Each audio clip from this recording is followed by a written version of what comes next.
Sabi nila, blood is thicker than water. Pero sa isip ni Evie, ay hindi naman ganon ang nangyayari. Madalas na mas importante ang opinyon at nararamdaman ng ibang tao para sa mga magulang niya kaysa sa anak na mga ito, na mas madalas inuuna ng mga ito ang ibang tao kaysa sa kanya. Mayaman nga sila sa salapi, ngunit mahirap naman sa pagmamahal sa isa't isa. Kaya hindi niya maintindihan kung ano ang kinakainggitan sa kanya ng ibang tao, na para bang isa siyang prinsesa na nakatira sa isang palaso at masaya ang buhay. Dahil kung alam lang ng mga to ang tunay na nangyayari sa pamilya nila, ay baka mabilis nang kumaripas ang mga to ng takbo. Magpapakasal ka sa kanya, Evie. Saad ng daddy niya, habang umiinom ito ng kape na para bang simpleng bagay lang ang sinasabi nito. Tulad naman ng lagi nitong ginagawa, ay tumango na lang siya. Hindi na siya umapila pa lalo na't alam naman niyang wala iyong patutunguhan. At ang sinasabi nitong pakakasalan niya ay walang iba kundi si Roscoe, leader ng kilala at malaking mafia gang sa bansa. Hindi naman na siya nagulat pa sa katauhan ni Roscoe dahil ang ama niya mismo ay leader naman ng isang sindikato. Kaya normal na lang sa kanya ang ma-involve sa mga illegal na bagay at masasamang tao. Kailan? Tanong niya. Sa 1 linggo na. Wala ka nang dapat intindihin pa sa mga kailangan sa kasal dahil ang tauhan ko na ang bahala na umasikaso dyan. Sagot naman ng ama niya. Tumango na lang ulit siya at hindi na nagtanong pa. Kahit pa nang dumating na ang araw ng mismong kasal niya at nasa harap na siya mismo ni Roscoe at nang magkakasal sa kanilang dalawa. I pronounce you as husband and wife. You may now kiss your bride. Anunsyo na natasal sa kanilang dalawa. Dahan-dahan siyang humarap kay Roscoe at ganun din ito. Simula nang dumating sila sa venue, ay hindi niya pa tinatapunan ng tingin ang binata. At ngayon na kailangan na nilang magharap, ay ang malamig na tingin nito ang unang bumungad sa kanya. Hindi naman niya yon pinansin. Imbis ay sinuklian niya rin ng kasing lamig ang tingin niya dito. Kahit pa nang iangat na nito ang kanyang belo at hinalikan siya nito, ay hindi pa rin nagbabago ang ekspresyon ng mukha niya. Ito yung magiging silid mo. Anito sa kanya nang makarating sila sa kondo nito. Nasa penthouse yon ng pinakamahal na condominium building sa BGC. Bagay na hindi naman niya kinagulat pa. Okay. Sagot lamang niya at saka pumasok na sa silid na para sa kanya.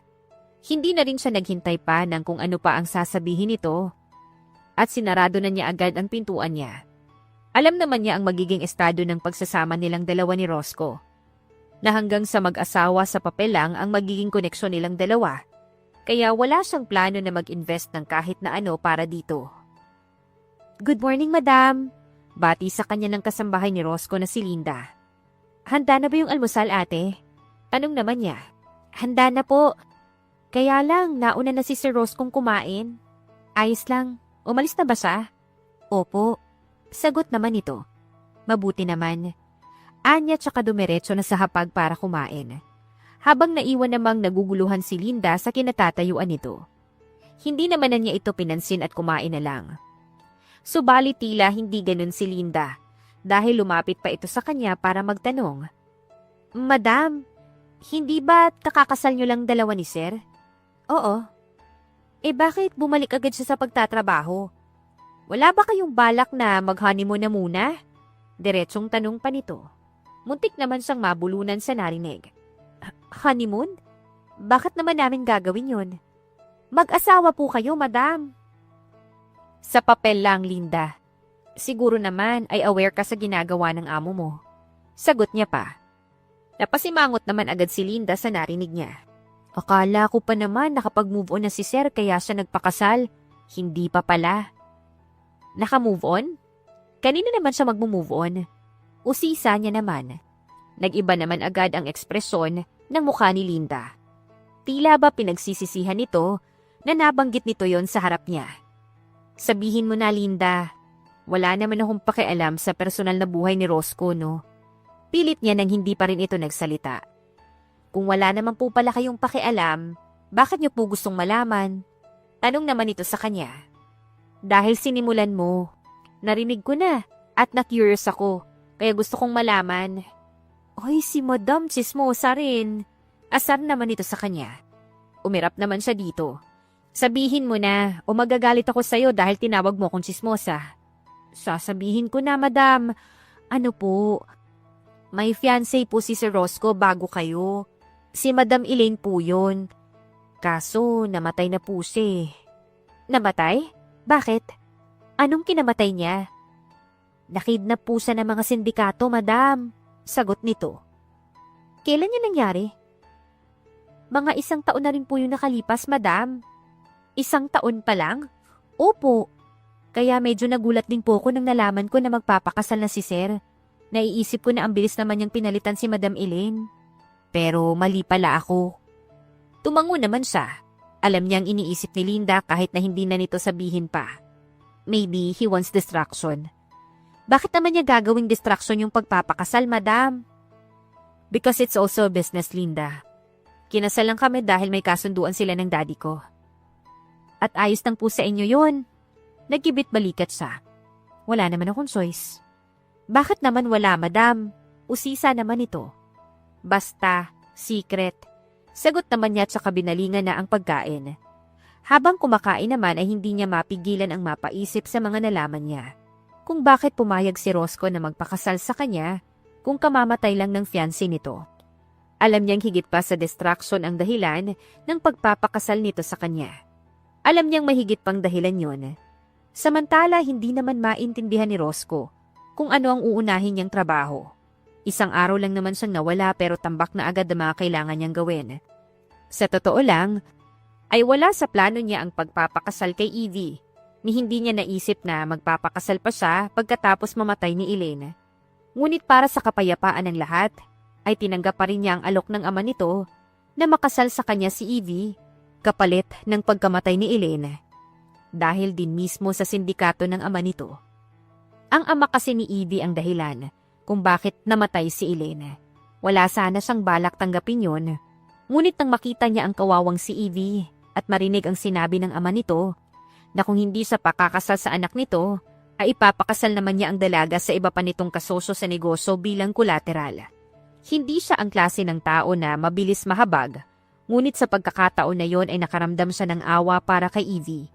Kaya hindi na siya nag-isip pa at tinanggap na lang ang alok na pakasalan niya ito kapalit ng pagkamatay ni Elaine. Anong ginagawa mo dito? Kunot noong tanong sa kanya ni Liam ang kanang kamay niya sa grupo nang makita siya nitong pumasok sa opisina niya. Ano ba sa tingin mo? Diba katatapos lang ng kasal mo? Litong tanong naman ito sa kanya. Umismid naman siya. Alam mo kung bakit nangyari ang kasal na yon, Liam. Kasal lang yun sa papel. Pero hindi mo man lang ba susulitin yung asawa mo? Ang ganda pa naman nun at ang sexy. Shut up, Liam. O bakit? Akala ko ba kasal sa papel lang kayo? Oo, pero hindi ko pa rin gusto na marinig kung ano man yung mga nasa isip mo tungkol sa kanya. Bakit? Crush mo ba?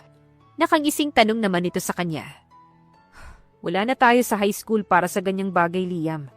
Ang mabuti pa kumilos ka na at magtrabaho. Marami tayong asikasuhin ngayong araw. Sagot niya. Napasimangot naman si Liam dahil doon. Akala ko pa naman makapagpapahinga ako ng ilang araw. Bokya pala. Sino ba kasi ang nagsabing umasa ka? Akala ko makikipag-honeymoon ka na muna eh. Hindi ko gagawin yun. Sagot niya at saka tumayo na sa swivel chair niya. Saan na naman ba tayo? Sa mga Morel. Maniningil. Sagot niya at saka lumakad palabas ng kanyang opisina. Mafia boss. Yon ang tawag sa kanya ng lahat dahil sa uri ng mga negosyo na meron siya. Aminado naman siyang sa 10 negosyo niya ay 3 lang doon ang legal. Illegal na ang natitirang 7 niyang mga negosyo. Pero hindi naman siya kasing sama ng ama ni Evie na human trafficking ang negosyo. Dahil ang trabaho niya ay nakafocus sa pera. Nagpapautang siya sa mga nagsusugal sa kasino na siya lang din ang nagmamay-ari. At hindi lang siya basta-basta nagpapautang na pwedeng takbuhan ng mga nangutang sa kanya. Dahil sa oras na pumirma ang isang tao ng kasunduan sa kanila, ay sinisigurado niyang hindi ito makakawala sa kanila hanggang hindi nito bayad ang utang nito. Dahilan kaya siya tinawag na mafia boss. Tingin mo ba magbabayad na si Sigmund? Tanong sa kanya ni Liam habang nasa biyahe sila. He should. Sobra-sobra na ang pagpapasensya ko sa kanya. Kaya wag niya akong lubusin. Sagot naman niya. Para sa kanya, bayad na siya dahil binigyan na niya yung kapital ng utang niya. That's not how our business works, Liam. Alam mo yan, at alam na alam niya rin yun. Kaya nga, pero masyadong matigas ang mukha ng isang yun dahil pinagpipilitan niyang tapos na siya sa obligasyon niya sa atin. Tignan natin mamaya kung maiisip pa ba niya yan pagkatapos ng gagawin ko sa kanya. Sagot naman niya. Bakit? Anong gagawin mo? Umiling siya. Makikita mo mamaya. Nakangisi na tumango lamang si Liam. Kilala naman siya nito. Alam nito kung gaano siya kaseryoso at anong ugali niya pagdating sa negosyo. Hindi siya nakikipaglaro pagdating sa pera. Tumahimik naman silang dalawa pagkatapos noon. Ngunit habang nasa biyahe siya ay hindi niya mapigilang mapaisip tungkol kay Evie. Dahil para sa isang anak ng makapangyarihang tao, ay masyado itong tahimik at mailap. Para bang wala itong pakialam sa mundo. Hindi niya alam kung anong klase ng buhay ang meron ito. Habang nasa puder ito ng kanyang mga magulang, ngunit sigurado siyang hindi yun maganda, base na rin sa kilos at ugali nito. Nandito na tayo. Anunsyo ni Liam nang makarating na sila sa destinasyon nila. Tumango naman siya at sumenyas na sa mga tauhan niya na pasukin na ang lugar ng pakay nila. Tinawag naman siya ni Liam nang masigurado nitong nakaayos na ang lahat para sa kanya. Roscoe, nakikiusap naman ako sa'yo. Bigyan mo pa ako ng konting panahon, magbabayad naman ako eh. Salubong sa kanya ni Sigmund nang makalapit na siya dito. Nagtaas siya ng kilay. Hindi pa ba sapat ang 3 buwan na palugit na binigay ko sa'yo, Sigmund? Hindi. Alam mo naman na mahina yung kita ngayon, kaya hindi sapat ang maibabayad ko sa'yo. Natawa naman siya. Ang sabihin mo, wala ka talagang balak na magbayad. I had you watched over, Sigmund. Ang lakas mong gumasto sa kalaban na kasino, pero hindi mo magawang magbayad sa mga utang mo sa akin. Hindi ko alam yung sinasabi mo, Roscoe. Sa inyo lang ako nagsusugal, hindi kita niloloko. Depensa naman ito. Matagal mo na akong niloloko, Sigmund. Kaya ngayon na ubos na yung pasensya ko, maniningil na ako. Pero wala pa nga akong pambayad, Roscoe. Hindi ko na problema yon. Mas malawak ang isinasagot niya, tsaka sumenya sa mga tauhan niya na kunin ang lahat ng pwede nilang kunin sa mga ari-arian ni Sigmund hanggang sa mapunan na mga yon ang utang nito sa kanya. Ngunit nakuha na nila ang halos lahat-lahat ng mga mamahaling gamit nito, pero hindi pa rin sapat ang mga yon. Kulang pa ng 30 milyon, saad ni Liam pagkatapos. Nilingon naman siya muli ni Sigmund. May 30 million ka pang utang sa akin, Sigmund. Bibigyan ulit kita ng 1 buwan para mabayaran yon. Dahil kung hindi, ay sisiguraduhin kung hindi ka na talaga makakabayad. Umalis na siya pagkatapos noon. Hindi na siya lumingon kahit na sumisigaw na nagmamakaawa pa si Sigmund sa kanya. Sa kabilang banda naman ay sobrang inip na si Evie dahil halos 2 linggo na siyang nakakulong lang sa penthouse ni Roscoe. Umaasa pa naman siya na makakapagpamasyal na siya pagkatapos ng kasal nila. Ganun pa man ay nagpapasalamat pa rin siya na hindi katulad ng inaakala niya ang pagkatao ni Roscoe. Akala niya ay mapipilitan siyang sumiping dito para lang mabigyan ito ng anak. Malapit na yata akong mabaliw. Sabi niya sa sarili nang maisip ang bagay na yon. Hindi pwede to. Ngayon pa lang ako nakalaya kila Daddy. Dapat ay ma-enjoy ko naman kahit minsan yung buhay ko, no? Dagdag niya pa. Kaya naman imbis na magmukmok at mag-isip ng kung ano-ano, ay nag-decide na siyang lumabas. Gusto niyang magliwaliw sa mall, bagay na hindi niya magawa noon. Linda! Bakit po, ma'am? Tanong naman ito. Aalis na muna ako, ha? Magmumall lang. Sige po, aabutin po ba kayo ng gabi? Nagkibit balikat siya. Hindi ko pa alam eh. Kung ganun po, ano pong sasabihin ko kay sir kapag magtanong siya kung nasan po kayo? Hindi naman siguro magtatanong yun. Nagtatanong siya, madam. Tinatanong niya po kayo pagka uwi niya sa gabi araw-araw. Sagot pa nito. Nagulat naman siya nang malaman yun, ngunit hindi na niya pinahalata pa kay Linda. Di sabihin mo na lang na gumala ako sa mall. At hindi mo alam kung anong oras yung uwi ko. Kasi hindi ko naman sinabi. Utos naman niya. Tumango naman ito. Sige po madam, ingat po kayo. Okay. Sagot na lamang niya tsaka umalis na. Dire-diretso lang ang lakad niya hanggang sa makasakay na siya ng elevator. Ngunit nang makababa na siya ng lobby, ay doon naman niya na-realize na wala pala siyang sasakyan. Bahala na. Saad niya tsaka pumara ng taxi. Saan po tayo, madam? Tanong ng taxi driver na nasakyan niya. Sa pinakamalapit lang po na mall, kuya. Sagot niya. Sige po. Sagot din ang driver tsaka nagsimula ng magmaneho. Na-excite naman siya, lalo na nang marating na nila ang mall. Thank you, kuya. Eto po yung bayad ko. Anya sabay abot ng 1,000. Naku ma'am, wala po ba kayong barya? 150 lang po yung pamasahe nyo, wala po akong panukli. Sa'yo na yan, kuya. Hindi mo na ako kailangang suklian. Sagot naman niya tsaka lumabas na ng taxi.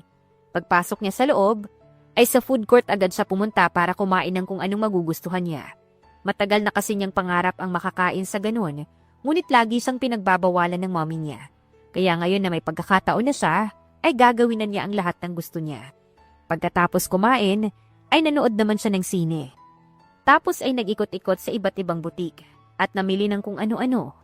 Para naman hindi sabihin ni Roscoe na nilulustay niya ang pera nito, ay bumili din siya ng 5 necktie para dito. Pati si Linda, ay binilhan niya rin ng pasalubong. Tuwang-tuwa pa siya habang naglalakad palabas ng mall, kaya lang ay bago pa man siya tuluyang makaabot sa sakayan, ay bigla na lamang nagdilim ang buong paligid niya. Bigla na lamang may nagtaklob ng kung ano sa ulo niya, dahilan para wala siyang makita. Naramdaman na lamang niya na may bumuhat sa kanya at isinakay siya sa sasakyan. Sino kayo? Tanong niya pero wala man lang sumagot sa kanya. Sinubukan niya namang kumawala ngunit hindi niya magawa dahil sa sikip ng kinalalagyan niya. Huwag kang malikot. Saad ng isang boses lalaki. Hindi naman siya nagpatinag at mas nagpumiglas pa. Pagkawalan niyo ako! Sino ba kayo ha? Kinikidnap niyo ako? Sigaw niya pa sa mga to. Sabing manahimik ka eh! Sigaw ulit sa kanya ng lalaki, saka may hinampas sa likod ng ulo niya. Pagkatapos nun ay nawalan na siya ng malay. Samantala, hindi naman mapakali si Roscoe dahil hindi pa rin umuwi si Evie. 2 oras na siyang nakauwi ngunit hindi pa rin ito dumadating galing sa labas. Anong oras siya umalis? Tanong niya kay Linda. 2:00 po, sir. Sabi niya po, magmumulang po daw siya. Wala ba siyang sinabi kung anong oras siya uuwi? Umiling ito. Wala po. Napahugot naman siya ng malalim na hininga. 10:00 na kasi at wala pa rin si Evie. Alam niyang sa mga oras na yon ay sarado na ang mga malls, kaya sigurado siyang wala na ito doon. Liam, bungad niya ng tawagan ito para hingan ng update. Naikot na ng mga tao natin ang lahat ng mall malapit sa inyo. Pero hindi pa rin nila nakita si Evie. Sagot naman agad ni Liam. Inutusan niya kasi agad ito na hanapin si Evie pagka-uwi pa lang niya at nalaman niyang wala ito sa bahay nila. Sa ibang mall sa labas ng city. Pinapunta ko na rin sila doon. Pero Roscoe, sarado na ang mga mall sa ganitong oras. Hindi kaya dinukot siya? Saad pa nito. Kanina niya pa yun naiisip. At alam niyang may posibilidad nga na ganun ang nangyari. Ngunit tas gusto niyang isipin na hindi ganun ang nangyari. Ayaw niyang pagdaanan ni Evie ang ganoong sitwasyon. Sandali, Liam, tumatawag si Sigmund. Sabi niya nang biglang sumingit ang tawag nito sa usapan nila. Si Sigmund? Bakit ka naman niya tatawagan? Ewan ko. Pero may kutob ako na may kinalaman nito kay Evie. Sagot niya. Dahil kung totoong nakidnap si Evie, ay si Sigmund lang naman ang alam niyang may posibilidad na gumawa nun. Sasagutin ko lang yung tawag. Kalmadong saad niya pa, kahit na ang totoo ay nagngingit-ngit na ang kalooban niya. Sigmund, anya nang sagutin ang tawag. Sa wakas, sinagot mo rin, Roscoe. Akala ko hintayin mo pang maubos yung pasensya ko eh. Ano naman yung pakialam ko kung maubos yung pasensya mo? Malamig na sagot niya. Talaga ba? Paano naman kung sabihin ko sa'yo na sa oras na maubos yung pasensya ko, ay bigla ko na lang tataniman ng bala ang ulo ng asawa mo? Sagot pa nito. Para naman siyang pinagbagsakan ng langit at lupa sa narinig. Ngunit hindi niya pwedeng ipahalata kay Sigmund dahil siguradong magdidiwang ito at baka kung ano pa ang gawin kay Evie para lang pahirapan siya. Eh di gawin mo. Tignan mo kung may pakialam ako. Sagot niya kunwari. Asawa mo siya! Malamang meron! Kunwari ay natawa siya. We're just arranged with no feelings for each other, Sigmund. At kung meron mang dapat na matakot sa ating dalawa, hindi ako, kundi ikaw. Hindi mo kilala kung sino ang ama niyang babaeng dinukot mo. Tingin mo ba ay may pakialam din ako kung sino man itong Golden Dragon, Sigmund? Anak ng leader ng Golden Dragon yung kinuha mong babae. Putol niya sa sinasabi nito. Wala akong pakialam. Kung hindi mo ibabalik sa akin yung mga kinuha mo, sisiguraduhin kong sasabog ang utak nitong asawa mo, Roscoe. Banta naman ito sa kanya. Sige, subukan mo, Sigmund. Baka magulat ka na lang na utak mo yung sumabog sa sahig mamaya. Sagot naman niya tsaka ito binabaan ng tawag. Pagkatapos naman nun ay agad niyang tinawagan si Liam para sabihin dito ang kailangan nilang gawin para mabawi si Evie. Track, Sigmund. Nasa sa kanya si Evie. Utos niya na agad naman itong sinunod. Hindi naman sila nahirapan na i-track ang location ni Sigmund, kaya wala pang 5 minuto ay nasa isang lumang warehouse na sila kung saan ito tinatago ang asawa niya. Check the parameter. Utos niya sa mga tauhan niya. Hindi siya pwedeng magpadalos-dalos dahil kaligtasan ni Evie ang nakasalalay sa bawat kilos niya. At kung noon ay nakaya niya pa ang pagkamatay ni Elaine, ngayon ay baka hindi na kung sasapitin din ni Evie ang sinapit nito. Mukhang maraming nakuhang kakampi si Sigmund ngayon, Roscoe. Ang dami niyang bantay. Sagot naman ni Liam. Wala akong pakialam, Liam.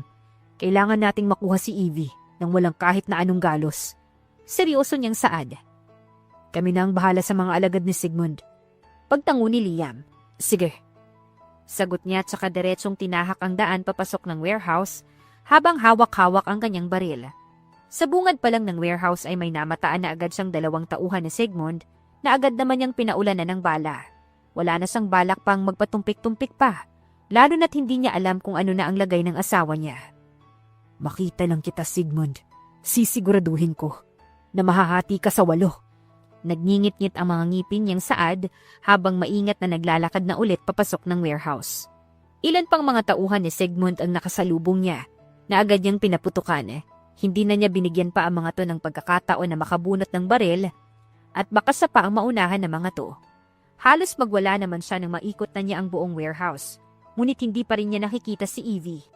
Nasaan yung asawa ko? Nanggigigil niyang tanong sa nag-aagaw buhay na tauhan ni Sigmund. Sasabihin mo o dadaliin ko yung pagbaba mo sa impyerno? Dagdag niya pa. Itinuro naman ito ang nakakandadong silid sa malayong gilid ng warehouse habang umuubo ng dugo. Hindi naman na siya nag-aksaya pa ng oras at agad na pinuntahan ng silid na yon para kunin si Evie. Sa kabilang banda naman, ay pilit na inaaninag ni Evie ang buong paligid niya. Ngunit kahit anong gawin niya, ay wala pa rin talaga siyang makita sa sobrang dilim. Wala siyang ibang makita kundi kadiliman lang. Hindi rin siya makagalaw dahil parehong mga kamay at mga paa niya ay nakagapos, habang patagilid siyang nakahiga sa malamig na sahig. Mamamatay na yata ako. Mahinang komento niya. Hindi naman siya inosente sa sitwasyon niya. Alam niyang nakidnap siya at pwedeng isa sa mga kaaway ng ama niya ang kumuha sa kanya. Hindi rin siya takot dahil bata pa lang siya, ay sinabi na sa kanya na pwede siyang malagay sa ganoong sitwasyon kung hindi siya mag-iingat. Pero maingat naman siya, ni hindi na nga siya halos umalis sa penthouse ni Roscoe. Pero eto pa rin siya, nakuha pa rin ang mga kalaban ng pamilya niya. Sana naman, huwag nila akong pahirapan bago ko patayin. Saad niya pa.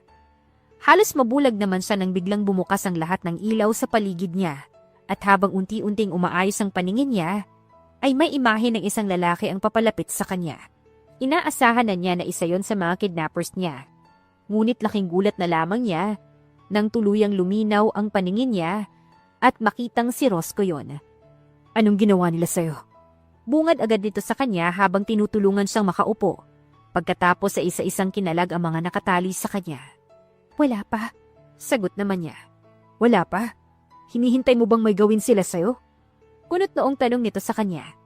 Alam naman natin na may gagawin sila. Kaya inaasahan ko na yun. Ikaw, anong ginagawa mo dito? Ano ba sa tingin mo?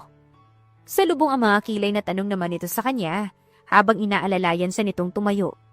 Nagkibit balikat siya at nagpagpag ng kamay nang makatayo na siya ng tuluyan. Masakit ang mga palapulsuhan niya dahil sa pagkakatali ng mga yon.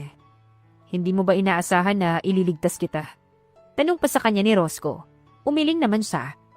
Akala ko mga tauhan ni Daddy yung kukuha sa akin. Dahil kaaway naman niya yung kumidnap sa akin. Hindi kaaway ng Daddy mong kumidnap sa'yo, Evie. Mga kalaban ko. Kinuha ka nila para kalabanin ako. Saad naman ito. Napairap siya. Kasalanan mo pala. Saka ano naman yung mapapala nila sa akin? You are my wife.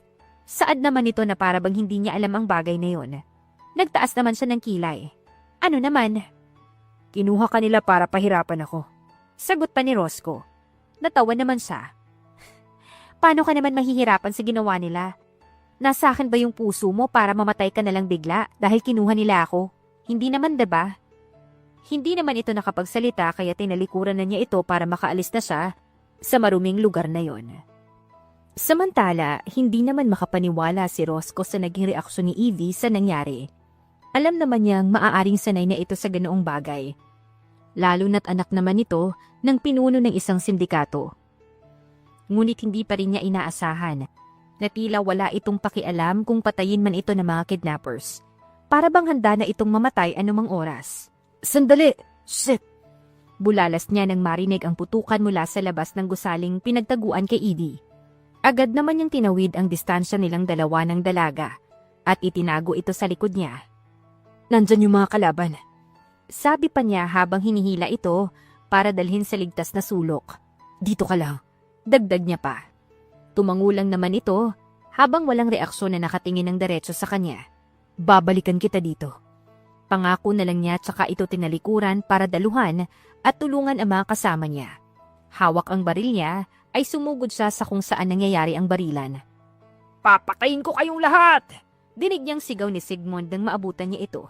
Sigmund! Sigaw niya tsaka ito pinaputukan ng baril. Mabilis namang tumakbo si Sigmund para magtago. At nang makahanap na ito ng matataguan, ay sunod-sunod siyang pinaulanan nito ng bala. Papatayin kita, Roscoe! Kayo ng asawa mo! Ha! Ang ganda at sexy pala nun ha! Mukhang masarap! Sigaw pa nito sa kanya. Lalo namang nag-init ang dugo niya sa narinig. At sunod-sunod ring nagpaulan ng bala kay Sigmund. Halika dito, Sigmund! Papakainin kita ng bala! Sigaw niya. Minura naman siya nito. Napakayabang mo, Roscoe! Wala ka namang binatbat! Ikaw ang walang binatbat, Sigmund! Lumabas ka dyan! Sagot niya. Dahan-dahan pa siyang humakbang papalapit sa pinagtataguan nito. Ngunit bago pa sa tuluyang makalapit, ay bigla na lamang siyang napaluhod dahil sa tama ng baril sa kanyang hita. Binaril siya ng tauhan ni Sigmund na hindi niya napansin na nakaabang lang pala sa paglapit niya. Oh, ano ka ngayon? Puro ka kasi angas eh. Wala ka naman talagang ibubuga. Pang-uuyam sa kanya ni Sigmund habang nakatutok sa ulo niya ang baril nito. Wala ka namang binatbat eh. Nakatago ka lagi sa likod ng mga tauhan mo. Dagdag pa nito. Ngumisi naman siya. Sigurado kung kahit may tama ako ngayon, ay kaya pa rin kitang patayin, Sigmund. Kahit hindi pa gamitan ng baril. Ang yabang mo! Sigaw naman ito sa kanya at saka pinukpok ang ulo niya ng baril. Napapikit siya sa sakit at nanlabo ang isang mata niya dahil sa dugong tumutulo mula sa parte ng pinukpok nito. Mamamatay ka na't lahat-lahat, mayabang ka pa rin. Sabi pa nito. Sasagot naman sana siya nang bigla na lamang silang nakarinig ng tama ng baril. Natulala siya saglit nang bigla na lamang bumagsak sa harapan niya si Sigmund dahil sa tama ng baril sa ulo nito. Mas lalo siyang natulala nang makita kung sino ang may gawa nun. Walang iba kundi si Evie. Hindi siya makapaniwala na kaya nitong humawak ng baril, lalo na umasinta ng kaaway. Ngunit hindi pa man siya nakakabawi sa gulat na nararamdaman niya, ay bigla naman siyang nakaramdam ng takot nang si Evie naman ang bumagsak sa harapan niya. Evie! Sigaw niya at agad-agad na pinaputokan ng tauhan ni Sigmund na bumaril sa asawa niya. At kahit hirap ay nilapitan niya agad si Evie pagkatapos tumumba ng binaril niya. Okay lang ako. Saad nito sa kanya kahit namimilipit na sa sakit gawa ng tama ng bala sa balikat nito. Hindi naman niya mapigilan ang mapamura. At kung kanina ay pinipigilan niya pa ang galit niya, ngayon ay hindi na niya magagawa pa yon. You're bleeding, Evie. Umiigting ang mga panga na saad niya at agad na nilapatan ng first aid ang sugat nito nang sa ganon ay mabawasan ang pagdurugo nun. Hindi na niya alintana pa ang sariling dugo na umaagos mula sa mga sugat niya. Malayo naman sa puso to. Mas ikaw pa nga yung mas mukhang hindi okay sa ating dalawa eh. Sagot naman ito. Lalo naman siyang nainis. Hindi niya alam kung bakit tila wala itong pagpapahalaga sa buhay nito, na para bang handang-handa na itong mamatay anumang oras. Napapikit na lang tuloy siya at napahugot ng malalim na hininga.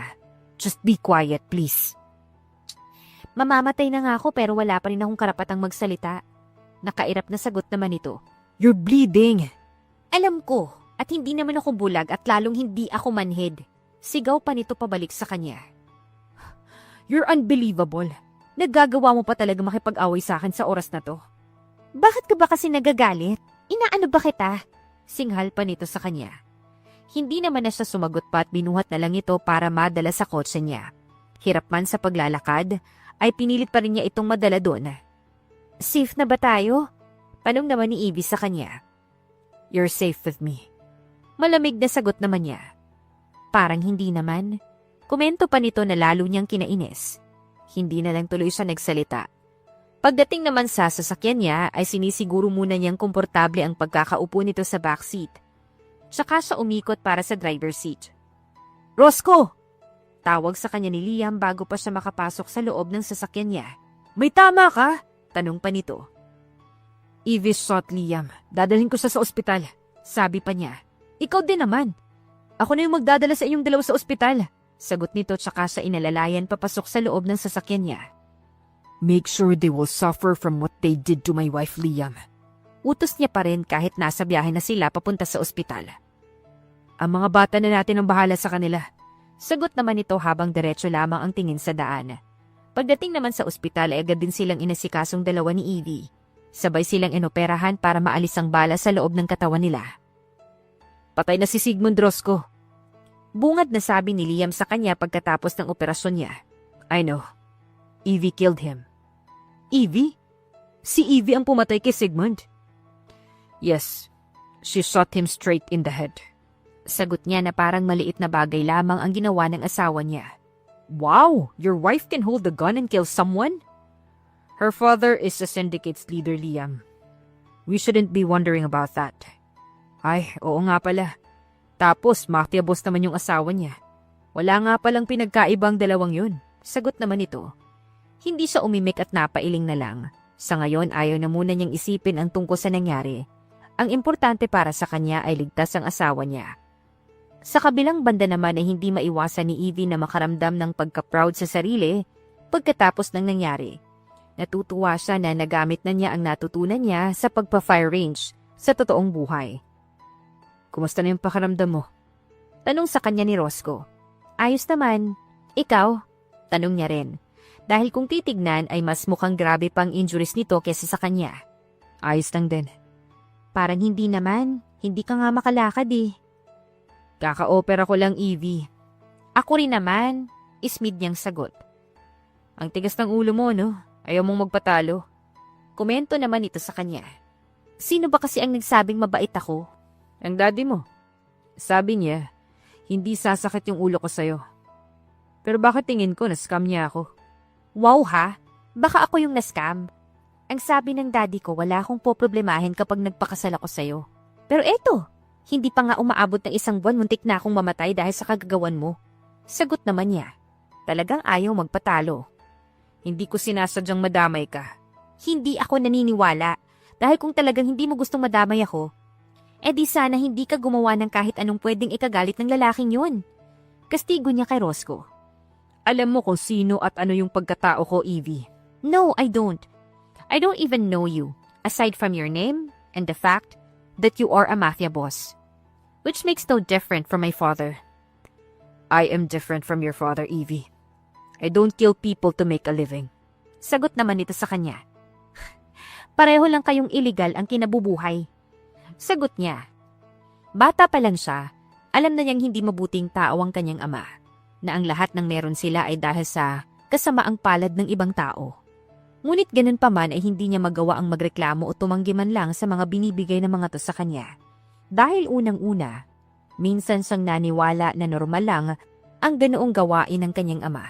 At pangalawa, pinanganak lang siya para magkaroon ng silbi sa negosyo ng pamilya nila. Kaya wala siyang karapatan na maglabas ng kahit na anong opinyon, kahit isa lang o kahit sa anumang usapin. Muli namang napailing si Roscoe. Tila basuko na ito sa pakikipagtalo sa kanya. Kumain ka na ba? Ayoko ng pagkain dito sa ospital, walang lasa. What do you want for dinner? I'll just order.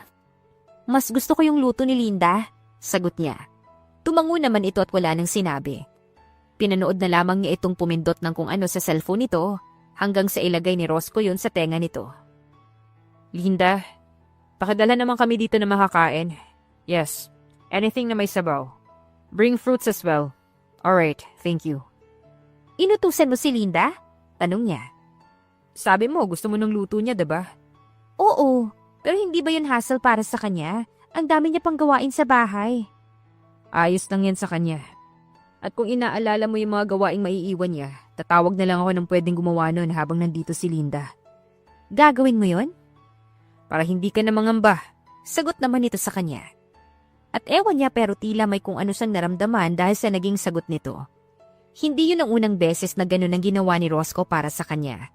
Ilang beses na kung tutuusin, ngunit lagi niyang pinipili na wag itong pansinin. Subalit sa pagkakataong ito ay tila hindi na niya magagawa pa na ignorahin ang mga ginagawa nito. Lalo na't masyado itong naging maalaga sa kanya, kahit pa kailangan din ito ng alaga. Do you want anything? Tanong sa kanya nito isang araw pagkatapos nilang makalabas ng ospital. Umiling naman siya. Ayaw nang makaabala pa dito lalo na't naka-wheelchair pa rin ito. How about food? Hapon na. Oras na ng merienda. Tanong pa ulit nito. Ako na lang yung kukuha kapag nagutom ako. Sagot na lang niya. Sa akin mo na lang sabihin. Ako na yung kukuha for you. Paano mo naman gagawin yun? Mas injured ka pa sa akin. Tanong niya. Dahil di tulad ni Roscoe ay sa balikat lang naman ang injury niya. Nagulat naman siya nang bigla na lamang itong tumayo mula sa wheelchair nito at mayabang na humarap sa kanya. Kaya ko na. Pinapahinga ko lang yung binti ko. Saad pa nito. Hindi naman na niya napigilan ang matawa sa ginawa nito.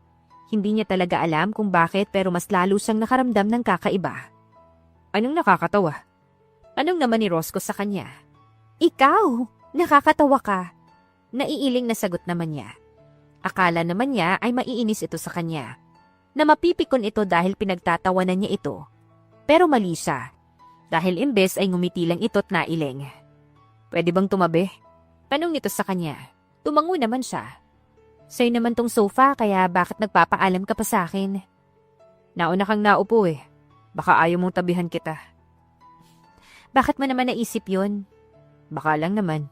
Hindi no. Natatawa na lamang nasagot niya. Hindi naman na nag-aksaya pa ng oras si Roscoe at iika-ikang naglakad para makaupo sa tabi niya. Natahimik naman sila pareho nang nasa tabi na niya ito. Samantala, hindi naman malaman ni Roscoe kung ano ang gagawin niya ng mga sumunod na araw dahil itanggi niya man ay nagugustuhan na niya ang manatili lang sa kanilang bahay para makasama niya ang kanyang asawa. May gusto ka bang kainin ngayon? Tanong niya. Umiling naman ito. We just ate, Roscoe. Are you planning to make me fat? Hindi naman effective sa'yo eh. Ang payat mo pa rin. Pabirong sagot naman ito. So it was really your plan? Iritadong saad ng babae. No, I'm just kidding. Gusto ko lang talagang itanong kung may gusto kang kainin. Ismid nito sa kanya. Paupo ako ah. Di maupo ka. Ang sungit naman. Inaasar lang naman kita eh. Suyo naman niya agad. Isa sa mga bagay na nadiskubre niya tungkol sa ugali ni Evie, bukod sa pagiging independent nito, ay masyado itong masungit at mataray. At kung nasa ibang sitwasyon lang silang dalawa, ay malabo niyang pansinin si Evie. Hindi niya kasi type ang ganoong ugali ng babae. Dahilan kung bakit sa dami ng mga babaeng nakilala niya, ay si Elaine lang ang tumagal sa kanya. Hindi naman sa mas minahal niya ito. Sadyang panatag at komportable lang siya kay Elaine, kaya ito na ang napili niyang mapangasawa. Kaya ngayon na nasa harap niya si Evie, ay daig pa niya ang palaging sumusuyo ng batang nagmamaktol. Pakiramdam niya ay biglang nagkaroon ng thrill ang buhay niya. Why are you always like this? I mean, always mataray and masungit? Tanong niya. Sinamaan naman agad siya ng tingin ni Evie. Wait, I don't mean to offend you, Evie. Nagtatanong lang ako. Depensa niya naman agad. Bakit? Nababad trip ka na ba sa akin? No? O bakit ka nagtatanong? Gusto ko lang, hindi naman siguro masama na itanong ko yun, diba? Siguro naman may dahilan kung bakit ganyan yung behavior mo. Sagot niya. Gusto niyang matawa sa kanyang sarili dahil kung maririnig lang ni Liam ang mga usapan nilang dalawa ni Evie, ay siguradong masusuka yun. Baka isipin pa noon na nawawala na siya sa kanyang sarili o nasa niba ng ibang kaluluwa. Behavior. Tumango siya tsaka tinignan ng diretso ang mga mata ni Evie. What did you go through that made you act brave and tough? Even in situations like this, where you don't have to act like that. Tanong niya pa. Napaawang naman yung bibig ni Evie. At saglit din na napatitig sa kanya, tsaka ito umiling at nag-iwas ng tingin. My family, that's the answer. Sagot nito. Were you trained to be like that? Trained? I was left with no choice but to be like this, Roscoe. Hindi porket mayaman yung pamilya ko, masarap na yung buhay ko. Hindi yun ganun. At kung malalaman lang nila, ay siguradong maging sila, ay aayawan yung buhay ko. Sagot nito. Hindi naman na niya kailangan pang magtanong para maintindihan ang sinasabi nito. Alam niya, dahil siya mismo ang nakasaksi kung ano lang ang tingin ng daddy ni Evie dito. I understand. But if you want someone to talk to... Sir! Humahangos na tawag sa kanya ni Linda. Dahilan para mapatigil siya sa pagsasalita. Anong nangyayari, Linda? Tanong niya. Sir, may mga pulis po sa labas. Hinahanap po kayo. Pulis? Bakit naman daw sila nandito? Tanong ni Evie tsaka ito napasulyap sa kanya. Sige na, Linda. Kakausapin ko sila. Saad niya kay Linda tsaka siya lumingon kay Evie. Pumasok ka na muna sa kwarto mo. Ako na yung bahala sa mga pulis. Pero paano kung nandito sila dahil sa nangyari? Kabadong tanong naman ito. Nginitian niya ito at inabot ang kamay tsaka marahang pinisilyon. Wala kang dapat ipag-alala tungkol doon, Evie. Sige na, pumasok ka na sa kwarto mo. Paninigurado niya naman dito. Sumunod naman ito at siya na lamang yung nandoon sa kanya hinarap ang mga pulis. Hindi siya kabado, ni hindi siya nag-iisip ng kung anong hindi maganda. Subalit nang makita niya ang dahilan ng pagpunta ng mga pulis sa bahay niya, hindi na napigilan pa ng puso niya ang kumabog ng napakabilis. Ilin. Bigkas niya sa pangalan ng sana ay mapapangasawa niya. Kulang ang salitang gulat para ilarawan ang nararamdaman niya sa nakikita niya sa harap niya ngayon. Roscoe? Tawag nito sa kanya. Sir, natagpuan po namin si ma'am na palakad-lakad sa kalsada. Ito raw po yung address niya kaya hinatid namin siya dito. Saad ng isang pulis sa kanya. Dahilan para magising siya sa pagkagulat. Thank you, sir. Sagot niya dahil blanko pa rin ang isip niya. Tumango naman ito sa kanya at may mga sinabi pa bago umalis na hindi pumasok sa isip niya dahil sa kalituhan. Hindi niya alam kung ano ang magiging reaksyon niya bukod sa gulat. Hindi niya alam kung paanong nangyaring buhay si Elaine. Gayong kitang-kita niya ang wala na nitong buhay na katawan noong dapat ay ililigtas niya ito. Roscoe, nakabalik ako. Naiiyak na saad naman ni Elaine. Paano? Anong paano? Kunot noong tanong nito sa kanya. They killed you, Elaine. I saw your lifeless body. Sagot niya. But I wasn't dead, Roscoe. Hindi ka ba masaya na buhay ako? Nandito na ako ulit. I'm already married, Elaine. Diretsahang saad pa niya. Ayaw niyang umasa ito na may babalikan pa ito sa kanya. Ha? I got married 3 months after your death. But I wasn't dead, Roscoe. I thought you were dead, Elaine. That's why you married someone else. Yes. Because my life didn't stop when we all thought you were dead. Saad niya pa. Kitang-kita naman niya ang sakit na mabilis na dumaan sa mga mata nito. That was so cruel, Roscoe. Akala ko ba kaya ako yung napili mong pakasalan? Eh dahil sa akin ka pinakakomportable. Tumango naman siya. Hindi niya itatanggi yun. Dahil yun naman talaga yung dahilan kung bakit minsan ay ginusto niya itong pakasalan. Yun lang at wala nang iba pa. Paano mo nagawa sa akin yun, Roscoe? Paano mo nagawa na magpakasal sa iba? Kastigo pa nito sa kanya. I love my wife, Elaine. Kaya mo siya pinakasalan? No. But I learned to love her. I fell in love with her. Sagot niya. Sa lahat ng totoong bagay na sinabi niya, ay etong pag-amin niya sa nararamdaman niya para kay Evie ang pinakatotoo sa lahat. You love her? Akala ko ba hindi mo kayang gawin ang bagay na yun? Na hindi mo kahit kailan magagawang magmahal? Yun din yung akala ko. Pero mali ako. Dahil mahal ko na yung asawa ko ngayon, Elaine. Naiiyak na umiling naman si Elaine. Imposible. Hindi ako naniniwala sa sinasabi mo, Roscoe. Alam ko na hindi mo kayang magmahal. Mahal ko yung asawa ko, Elaine. Seryosong sagot naman niya. Umaasa na sa ganun ay maiintindihan na nito ang sinasabi niya. Ako, ang tagal-tagal nating magkasama, Roscoe. Nagawa mo man lang ba akong mahalin? Ayaw man niyang mas masaktan pa ito, ngunit ayaw niya rin itong bigyan ng kahit na maliit na pag-asa. Hindi, Elaine. Tulad ng sinasabi ko sa iyo noon, ay komportable ako nakasama ka. Dahilan para gustuhin kong pakasalan ka. Ngunit hanggang doon lang yon. At hindi na humigit pa sa kung saan at ano. Sagot niya pa. Wow! Ang sama mo. Pinilit kong mabuhay para makabalik sa'yo pero wala na pala akong babalikan. Hindi na pala ako makakabalik. Saad naman ni Elaine habang humahagulgol na. I'm sorry, Elaine. Ang sabi na lang niya tsaka ito niyakap. Matagal niya rin itong nakasama kaya tunay na nahahabag siya sa sitwasyon nito ngayon. Ngunit tulad ng sabi niya, hindi na aabot pa sa pagmamahal ang pwede niyang maramdaman para sa dalaga. Sa kabilang banda naman ay hindi maiwasan ni Evie na maintriga sa babaeng kausap ni Roscoe. Kanina lang ay kabado pa siya dahil sa biglaang pagdating ng mga pulis sa bahay nila.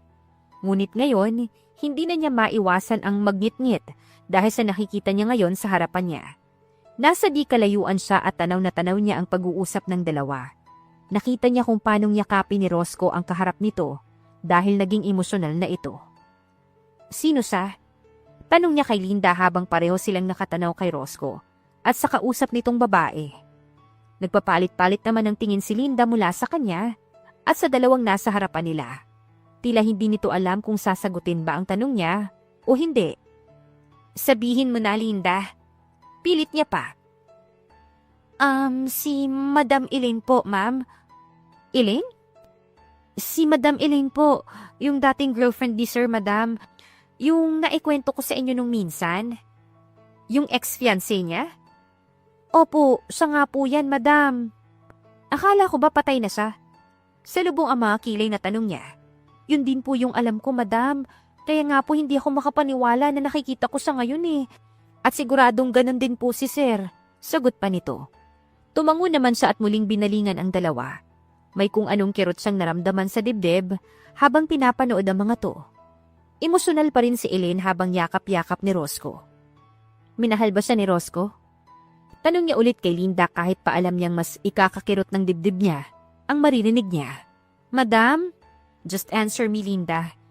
Gusto kong malaman kung minahal ba siya ni Roscoe. Dahan-dahan naman itong tumango. Matagal po silang magkasintahan bago sila nagdesisyon na magpakasal.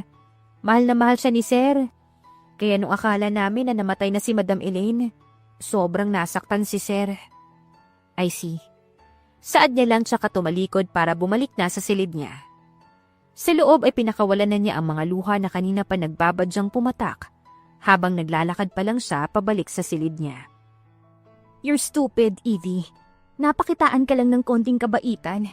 Nahulog ka na agad. Kastigo niya sa sarili habang marahas na pinupunasan ang mga luha niya. Ngunit kahit anong pahid niya ay patuloy pa rin ang pagpatak ng mga luha niya. Kaya sa huli, hinayaan na lang niyang pumatak ang mga yon. Umaasa na sa oras na mapagod siyang umiyak, ay mawawala rin ang sama ng loob na nararamdaman niya. Subalit nakatulog na lang siya ay ganun pa rin ang nararamdaman niya. Mabigat pa rin at may kirot sa kanyang puso. Hindi na rin siya nagulat pa nang pagising niya kinabukasan ay namamaga ang mga mata niya. Ang pangit ng mga mata ko. Parang puwet ng manok. Anya sa sarili. Anong sasabihin ko pag nakita nilang ganito yung mata ko? Tanong niya pa. Nakailang hilamos na siya at lagay ng cream sa mga mata. Pero hindi man lang humupa ang pamamaga ng mga yon. Hayaan mo na nga, si Linda lang naman yung nandito. Hindi ko na lang siya papansinin kapag nagtanong. Suko niya at tinapos na ang pag-aayos ng sarili. Lumabas na siya ng silid niya. Pagkatapos noon, ay ganun na lamang yung gulat niya nang makitang nandoon pa si Roscoe. Naghihintay sa kanya sa hapag.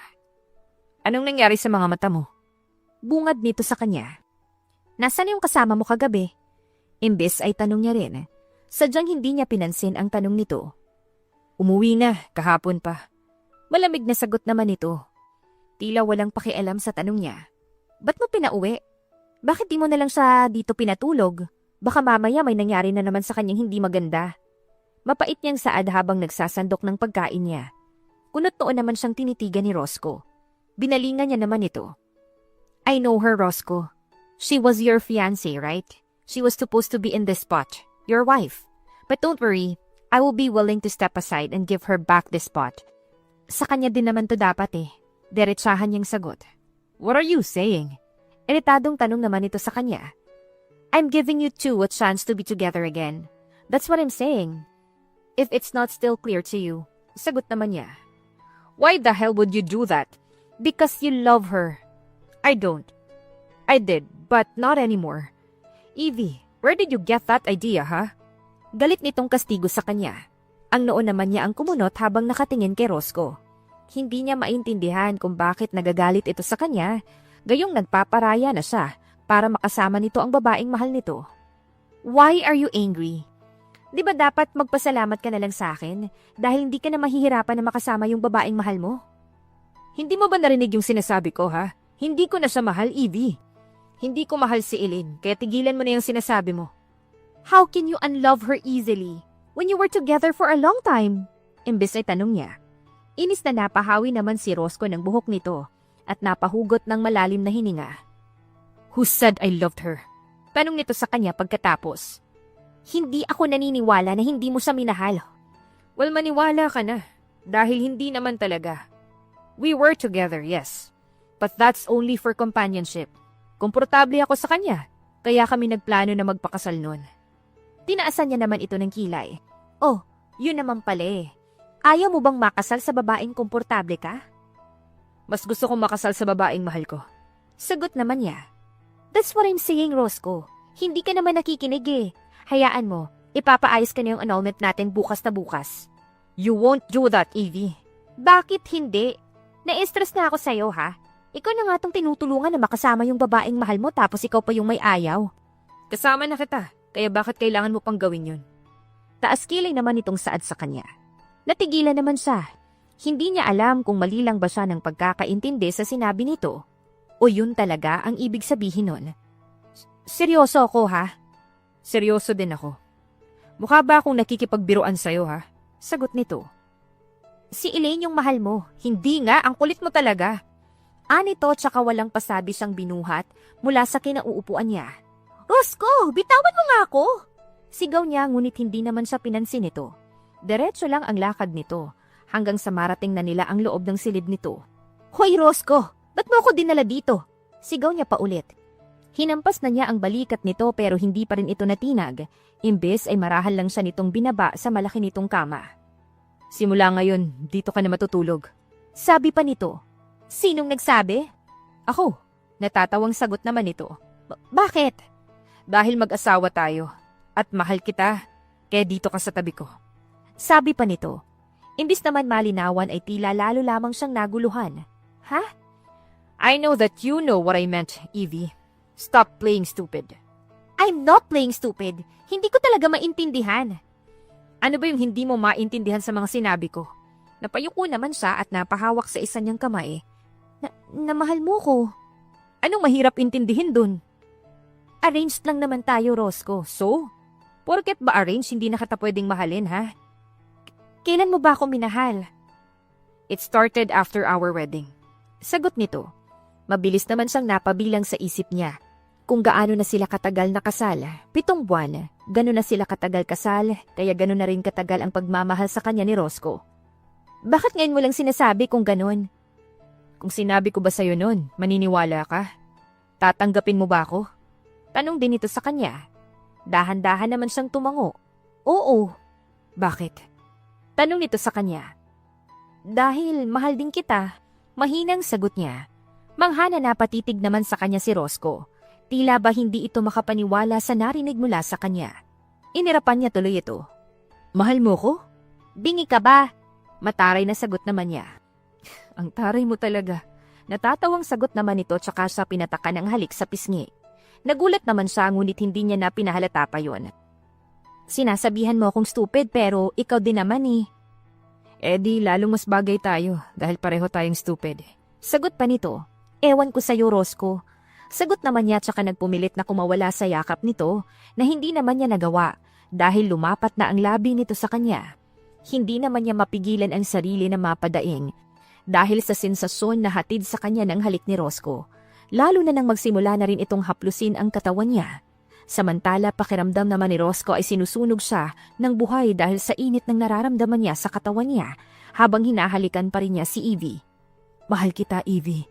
Bulong niya habang tuloy-tuloy pa rin ang pagpapaulan niya ng halik sa asawa. Wala na siyang balak pang pigilan ang sarili niya. Aangkinin na niya ang asawa niya. Ipaparamdam niya dito kung gaano kainit ang pagmamahal na nararamdaman niya para dito. Mahal din kita, Roscoe. Sagot naman ni Evie sa kanya. Hirap ang tono nito. Para namang gatilyo yon na pumatid sa natitira niyang pasensya. Ganun pa man ay ginawa pa rin niya ang lahat ng makakaya niya para maging maingat pa rin. Ayaw niyang masaktan si Evie dahil lang sa masyado siyang uhaw sa kamunduhan. Nasaktan ba kita? Tanong niya habang mahigpit na nakayakap mula sa likod nito. Pagkatapos mo kong i-stretch na parang garter, oo. Natawa naman siya sa sagot nito. I'm sorry, baby. Nasabik lang. Sagot niya tsaka pinatakan ito ng halik sa pisngi. Akala ko hindi na maibabalik sa normal ang buto ko pagkatapos ng mga ginawa mo sa akin, Roscoe. Nakalimutan mo yata na asawa mo ko at hindi papel na pwede mong tupiin sa 8. Sorry na nga. Ewan ko sa'yo. Tunog nagtatampong sagot pa nito. Mas lalo niya namang hinigpitan ang yakap niya dito. Takot na baka bigla na lamang itong mawala sa kanya. Evie? Ilang anak ba yung gusto mo? Ha? Gulat na reaksyon naman ito. Ayaw mo ba ng anak? Gusto, hindi ko lang inaasahan na gusto mo rin. Bakit ko naman hindi gugustuhin? Akala ko lang, mukha ka kasing cold nung una eh. Tapos ang distant mo pa. Ang tingin ko sa'yo noon, ikaw yung tipo ng tao na walang ibang gustong gawin kundi yung magtrabaho. Yun bang walang balak magbigay ng oras sa pagpapamilya? I wasn't like that. Alam ko na yan ngayon, sagot niya. Hindi ka pala cold and distant. Clingy ka pala and corny. Corny? Hindi makapaniwalang reaksyon naman niya. Totoo naman. Kumpirma naman ito habang natatawa. No, I'm not. Yes, you are, Roscoe. Tignan mo nga ngayon. Para kang ahas kung makapulupot sa akin. Nandito lang naman tayo sa kwarto mo pero kung makayakap ka, akala mo aalis ako. Kwarto natin, Evie. Dito ka na matutulog simula ngayon. Pagtatama niya naman sa sinabi nito. Hindi na niya pinansin pa ang pang-aasar nito sa kanya. Imbis naman na sumagot ay tinitigan siyang mabuti nito. Tila ba binabasa ang buong pagkatao at kaluluwa niya. I have question. Sabi nito pagkatapos ng ilang sandali. What is it? Tungkol kay Elaine. What about her? Inaasahan na niyang magtatanong ito ng tungkol sa dati niyang fiancé. At handa naman siyang sagutin yun. I thought she was dead. Panimula pa nito. Did you learn that from Linda? Tanong niya rin. Yes, so? Hindi naman niya maiwasan na mapangiti. Halatang inip na ito na malaman ang sagot sa tanong nito. That's what I thought as well. I saw her lifeless body.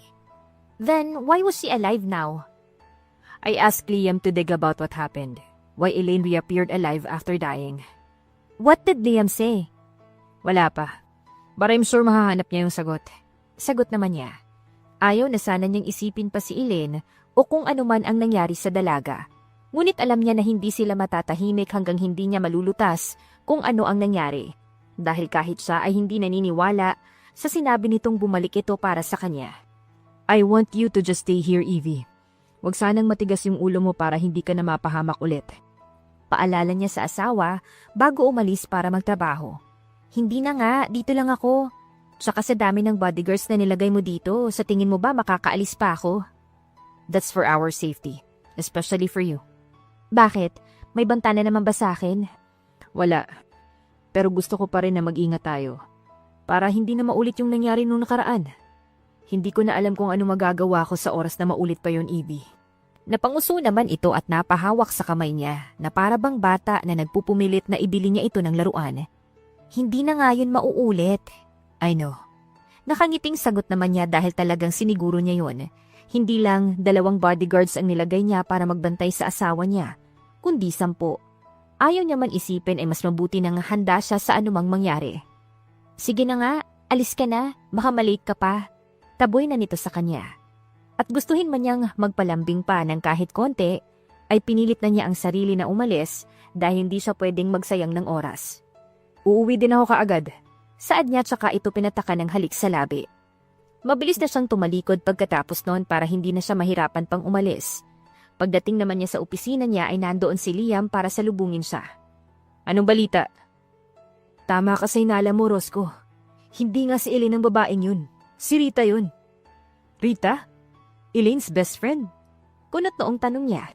Oo. She cloned Elaine to get close to you. Kumpirma naman ito. Why would she do that? To lure you and eventually penetrate to our business. Mas lalo naman siyang naguluhan sa mga narinig niya. Hindi siya malapit kay Rita at pinakikisamahan niya lang ito noon para kay Elaine. Who's behind her? Tiimbagang na tanong niya pa. You'd be shocked to know. But it's none other than but your father-in-law. Pagbubunyag pa ni Liam. My father-in-law? Yes, apparently. Evie is not a peace offering for Elaine's death, Roscoe. Your wife is a collateral for his bigger plan. Gusto niyang mapabagsak ka. Kaya pinakasal niya sa iyo ang anak niya. Umaasa siya na because of Evie ay mapapahina nito ang depensa mo laban sa mga gustong magpabagsak sa iyo. Alam ba ni Evie yung mga plano ng papa niya? She didn't. She was kept in the dark. And I don't even think she was ever treated like a family. What do you mean? Imbis naman na sumagot, ay may inabot na lamang na folder sa kanya si Liam. See it for yourself, Roscoe. Malalaman mo dyan ang mga pinagdaanan ng asawa mo. Sabi pa nito. Ginawa naman niya ang sinabi nito. At habang dumadami na ang mga nalalaman niya, ay mas nasasaktan siya para kay Evie. Hindi niya inaasahan na sobrang hirap ang naging buhay ng asawa niya sa mismong poder ng mga magulang nito. Paano nila nagawa to kay Evie? Like what I've said, she was a collateral, Roscoe. She was trained to be a good daughter, so she could be of use to her father's interest. Paliwanag pa ni Liam, mas lalo lang tuloy siyang nagagalit. Gusto na niyang umuwi tuloy at yakapin ng mahigpit ang asawa niya. Sa kabilang banda naman ay hindi na mapigilan pa ni Evie ang magtaas ng kilay habang kaharap si Elaine. Bigla na lamang itong dumating sa penthouse at ngayon ay nagtataray sa kanya. So, you're the wife. Saad nito habang pinagmamasdan siya mula ulo hanggang paa. Yes, I am Roscoe's wife. My replacement. Komento pa nito. Tila sinusubukan siya. How am I your replacement when you were never the wife? You won't be his wife if hindi ako namatay. At hindi ka nga namatay. Pero ako pa din yung asawa. Sagot niya. Napahugot siya ng malalim na hininga bago humalukip-kip sa harap nito. Alam mo, Elaine, hindi ko alam kung ano yung pinagtataray mo dito. Gayong wala ka namang karapatan. I was the one he's supposed to marry. Sumingit ka lang. Yan ang pinagtatantrums mo. Bakit? Kasalanan ko ba na akala niya namatay ka na? Kaya ako yung pinakasalan niya, ha? I was kidnapped because of your father's syndicate. Saad pa nito sa kanya. Saglit naman siyang natigilan sa narinig. Aminado siyang naapektuhan siya sa sinabi nito. Pero hindi pa rin siya papatalo. It was my father's fault. Then not mine. Sagot niya. Ganyan ba talaga pag anak ng kriminal? Maliit na bagay na lang sa inyo ang mga iligal na ginagawa ng mga magulang niyo? Sa akin? Oo. Ewan ko na lang sa iba. Ang kapal ng mukha mo, desperada. Sagot naman niya. Hindi niya talaga alam kung bakit siyang inaaway nito, gayong hindi naman niya ginusto ang makasal kay Roscoe. Anong sabi mo? Gusto mo ba talagang ulitin ko pa? How dare you! Sigaw pa nito sa kanya. At akmang susugurin siya nang harangan ito ng mga bodyguards niya. Sige, subukan mo kong saktan para mamatay ka na talaga dahil ipapahagis kita dyan sa labas ng bintana. Ewan ko lang kung may makakakilala pa sa'yo pagkatapos mong malaglag mula dito sa penthouse. Banta niya habang hawak kamay pa rin ito ng mga bodyguards niya. Natigilan naman sila nang biglang bumukas ang main door ng penthouse at mabilis ang lakad na bumungad sa kanila si Roscoe. Kahit ang noon nito ay diretso ang tingin sa kanya. Napaaga yata yung uwi. Hindi na niya natapos pa ang sasabihin nang bigla na lamang binagsak ni Elaine ang sarili nito sa dibdib ng asawa niya. Roscoe, tulungan mo ko. Pinagbabantaan ako ng babaeng niya na ipapatapon niya ako sa bintana nitong penthouse mo. Pagpapaawa nito sa asawa niya. Imbis naman nakaawaan nito ni Roscoe ay sinenyasan nito ang mga bodyguards nila na ilayo sa kanya. Drop your acting, Rika. Alam ko na mga plano mo. Sabi ni Roscoe. Natigilan siya ngunit mas natigilan si Elaine. Ha? I don't understand, Roscoe. Bakit mo naman ako tatawagin sa pangalang Rita? I don't have time for your acting, Rita. Siguro naman, alam mo na yung pinasok mo, diba?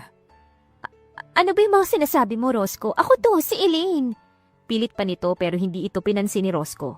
Sumenyas na lamang ito sa kanyang mga tauhan at sa isang iglap ay kinaladkad na ito palabas ng mga bodyguards nila. Ayos ka lang ba? May ginawa ba siya sa'yo? Wala. Ayos lang ako. Ano bang nangyayari, Roscoe? At sino si Rita? Pinaliwanag naman nito sa kanya ang lahat ng mga nangyayari. At hindi na siya nagulat pa na ginagawa yun ng daddy niya. Anong plano mong gawin ngayon? Tanong niya. I'm still thinking, baby. Ayokong kumilos ng basta-basta. Ayokong masaktan kita. Kung basta na lamang ako magde-decide na hindi ka nakakausap na muna. Kaya ngayon ang priority ko ang kaligtasan mo. Do what you think is good, Roscoe. Kung sa tingin mo, banta ang daddy ko sa kaligtasan natin. Gawin mo ang pwede mong gawin para hindi na tayo mailagay sa peligro. But he's your father, baby. You are my husband, Roscoe. Mas importante ka at wala nang masihigit pa sa'yo para sa akin. Sagot naman niya. Matagal namang napatitig si Roscoe bago niya niyakap ng mahigpit ito. I'll do my best to keep you safe, Evie. Hindi ko hahayaan na masaktan at magamit ka pa ulit para sa kasamaan nila. I love you. Mahal din kita, Roscoe. Ikaw lang ang pamilya ko. We'll make it bigger soon, baby, okay? Tumango siya at yumakap na rin ng mahigpit sa asawa. Nang mga sumunod na araw naman ay naging masyadong maingay dahil sa paglaban na ginagawa ni Roscoe laban sa daddy niya. At tulad ng pangako niya ay hindi siya nangialam. Naghintay lang siya at nanahimik. Dahil para sa kanya ay oras na para maputol ang kasamaan ng daddy niya. Oras na para mabawasan naman ang masasamang tao sa mundo. Ngunit hindi yun naging madali. Alam niya at kitang-kita niya yon sa mga pagod na mga mata ni Roscoe tuwing uuwi ito sa kanya. Pero hindi nauwi sa wala ang lahat ng paghihirap nito. Dahil sa wakas ay napabagsak din ito ang daddy niya. Hindi niya mapigilan ang mapangiti habang pinapanood sa balita ang pagkakadakip ng ama niya at ang pagkakabuwag ng samahan nito. It's over, baby. Salubong sa kanya ni Roscoe. Nang makauwi na ito ng gabing yon, malawak ang ngiti ngunit naiiyak na sinalubong naman niya ito ng mahigpit na yakap. Thank you, Roscoe. You have nothing to thank me, Evie. Tungkulin ko ito bilang asawa mo. Umiling siya. I still thank you, Roscoe. Thank you for coming into my life and changing it for the better. Hindi naman na kumontra pa si Roscoe at imbes ay nagpasalamat din sa pagdating niya sa buhay nito. At hindi man niya hiniling ay kusa ng tinalikuran ni Roscoe ang dati nitong buhay. Binitawan na nito ang mga ilegal na negosyo nito at nag-focus na lang sa pagpapalago ng malinis nitong negosyo.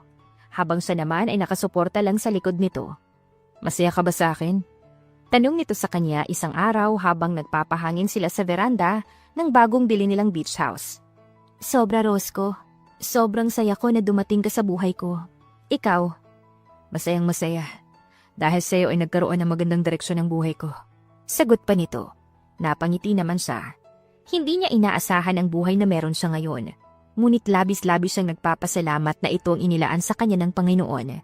Simple man ay masaya siyang nagmamahal at minamahal. At dito na nga nagtatapos ang kwentong pag-ibig ni Roscoe at Evie. Naway kayo po ay kinilig sa kwentong ating napagsaluhan ngayong araw. Muli po ay maraming salamat sa inyong walang sawang pagkikinig at pagsuporta.